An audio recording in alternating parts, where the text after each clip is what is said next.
আলোকসজ্জা তো রয়েছেই, তার পাশাপাশি এই প্যান্ডেলটা চন্দননগরের মিস করছেন না তো। চন্দননগর লিচুতলার এইবারকার থিম রয়েছে বিবর্তন, যেখানে প্যান্ডেলের বেশিরভাগ অংশই তৈরি হয়েছে খবরের কাগজ দিয়ে। আর শুধু প্যান্ডেলও নয়, লিচুতলার এবারকার প্রতিমাও সকলের নজর কেড়েছে। এরপরেই রয়েছে বেশহাটার পুজো। এইবার তাদের থিম রয়েছে ৭৬-এর মা ৭৫-এর দেশে।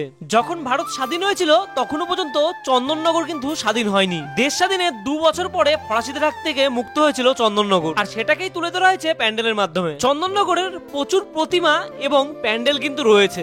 সকল প্রতিমা যদি দেখা সম্ভব না হয়, ১ তারিখ রয়েছে বিসর্জন, আপনারা কিন্তু শোভাযাত্রার মাধ্যমে সমস্ত প্রতিমা দেখতে পারবেন, যেখানে সুন্দর সাথে মা থাকবে, তার সাথে থাকবে চন্দননগরের নাম করা লাইটিং। এরপর চলে আসলাম বাগবাজার সার্বজনীনে, যেখানে অবাক করার মতন মায়ের হাইট এবং সৌন্দর্য ছিল। তারপর কিছু লাইটিং দেখে চলে আসলাম বিদ্যালঙ্কারে। আর এটা কিন্তু প্যান্ডেল নয়, মন্দির, যেখানে মায়ের চালচিত্র রয়েছে ঝিনুক এবং শামুকের সাজে। এরপর কিছু ভাইরাল লাইটিং দেখতে চলে আসলাম বড়বাজার। আর বড়বাজারের জগদ্ধাত্রী মাকে দেখতে পাচ্ছেন। এরপর চলে আসলাম উদ্দিবাজার, এবার যেখানে থিম রয়েছে অস্তিত্বের টানে। যেমন সুন্দর রয়েছে প্যান্ডেলের কাজ, সেমনই সুন্দর রয়েছে মা জগদ্ধাত্রী। এরপর চলে আসলাম চৌমাথা, তারপরই এখান থেকে চলে আসলাম আদিমায়ের কাছে। ৩০০ বছরের পুরনো এই পুজো, আর এই রয়েছে আদিমা। এরপর লক্ষ্মীগঞ্জ বাজারের প্রতিমা দর্শন করে চলে গেলাম মেজমায়ের দিকে। চন্দননগরের প্রতিমা নিয়ে আপনাদের কি মতামত অবশ্যই কমেন্টে জানাতে ভুলবেন না।